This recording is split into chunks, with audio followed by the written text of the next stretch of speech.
நாங்கள் வந்து ஒரு வழியாக ஏலகிரி வந்துட்டு ரூமுக்கு போயிட்டு சாப்பிட்டுட்டு நாங்கள் ரெடியாகி வந்தாச்சு. ஃபஸ்ட்டு நாங்கள் எங்கே வந்திருக்கோம்னு பார்த்தீங்கன்னா ஒரு பெரிய பார்க்குக்கு தான் வந்திருக்கோம். இதில் வந்து டிக்கெட் வந்து பெரியவங்களுக்கு 20 ரூபாய், சின்ன குழந்தைங்களுக்கு 10 ரூபாவாம்.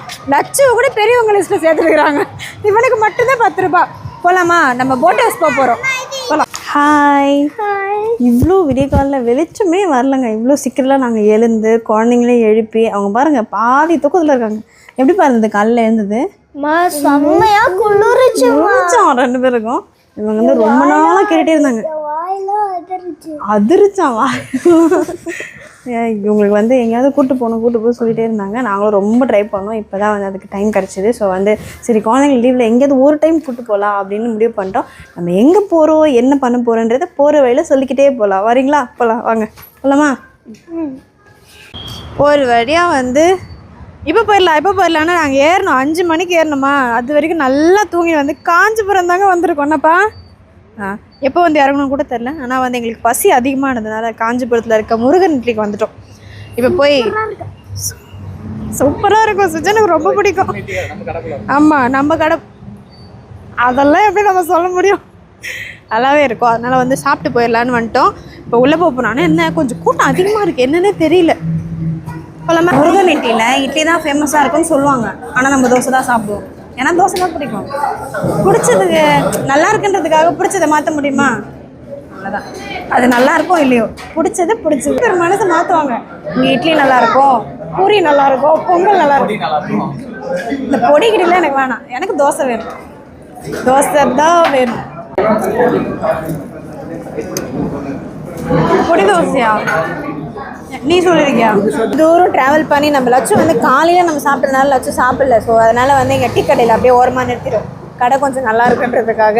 அதே மாதிரி வந்து இன்னும் நம்ம வந்து 40 கிலோமீட்டர் தான் போகணுமா. 40 கிலோமீட்டர் போயிட்டோன்னா லட்சம் சொல்கிற மாதிரி ஏலக்கறியை நம்ம போய் ரீச் பண்ணிடலாம். இந்தம்மா வந்து சாப்பிடவே இல்லை, வயிறு வலிக்குதுன்னு சொல்லிட்டு. சாப்பிட்டா தான் வந்து ட்ராவல் கொஞ்சம் நல்லாயிருக்கும். அது தெரியல. இப்போ தான் வந்து நான் இங்கே வந்து ஜூஸ் குடிச்சிக்கிறேன்.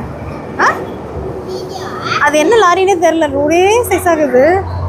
ஆனால் ஒன்று, ஃபர்ஸ்ட் டைம் நான் இவ்வளோ தூரம் ஒரு வாமிட் பண்ணாமல், தலை சுற்றாமல், ஒரு மாதிரி கம்ஃபர்ட்டாக இல்லை, அப்புறம் தூங்காமல் இப்படிலாம் வந்ததே கிடையாது. தான் ஃபஸ்ட் டைம் வரேன். ஒரு நல்ல எக்ஸ்பீரியன்ஸ். பாட்டு டான்ஸ் ஆடிட்டு இவங்கள வச்சு நான் சமாளிச்சுக்கிட்டு.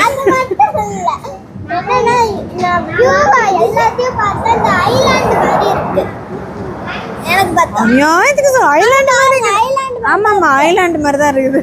ஐலாண்டு மாதிரி தான்.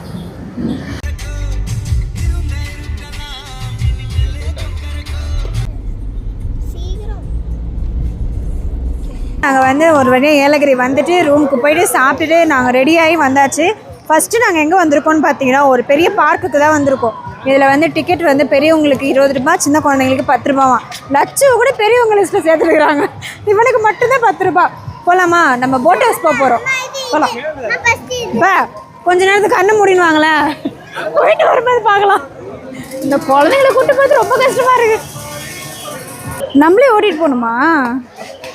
ஹோட்டல் தான் அங்கேயே நின்றுரும் தானே. நம்ம ரொம்ப தூரம் போயிட்டு அங்கேயே நின்று போட் எத்தனை வரவே கூடாது. நான் சொல்லுவேன், நான் நல்லா போட்டு ஓட்டுவேன், விட்டுருங்க, நானே ஓட்டிகிட்டு போயிட்டு வரேன்ட்டு. அதான் ஓட்ட போகிறேன். கேட் வாங்கிக்கலாம்ல. ஆனால் என்ன கொஞ்ச நேரத்துக்கு மேலே கை வலிக்குமே. ஆனால் இங்கேயுமே நம்ம சப்ஸ்கிரைபர்ஸ் நிறைய பேர் வந்துருக்குறாங்க. சுஜனை வேறு இப்போ புதுசாக இன்னொரு பேர் அழகி. சுஜனுக்கு அழகின்னு பேர் வச்சுருக்காங்க. சுஜனுக்கு என்ன ரிப்ளை பண்ணுறதே தெரியல. அவன் பையனா அவங்க அழகின்னு பொண்ணு நினச்சிக்கிறான். அழகி, மிஸ்டர் அழகி, நீங்கள் தான் அழகி. ஒரு நாளுக்கு 50 ரூபாவா, 6 பேருக்கு சேர்த்து குழந்தைங்களோட சேர்த்து வாங்கியாச்சு. ரொம்ப ஆர்வமாக இருக்கிறோம் படகுல போகணுன்ட்டு. இல்லைன்னா ஒரு ஹைலைட்னா நீங்களே கடல் பண்ணிட்டு போகிறீங்களா அப்படின்னு கேட்டாங்க. ஆனால் நம்மளால அந்த அளவுக்கு ஸ்ட்ரென்த் கிடையாது. 6 பேர் வச்சு மெரிக்கிற அளவுக்கு நம்ம ஸ்ட்ரென்த் கிடையாது சொல்லிட்டோம். ஆமாம், பெடல் பண்ணுறதுன்னா 6 பேர் கிடையாது, 4 பேராக போகணும். குழந்தைங்களை விட்டு போக முடியாது. ஸோ வந்து அதனால் வேணாம், நாங்கள் வந்து அந்த இதுலேயே போயிடுறோம், எங்களை கூட்டு போட்டோம் அப்படி சொல்லுவோம்.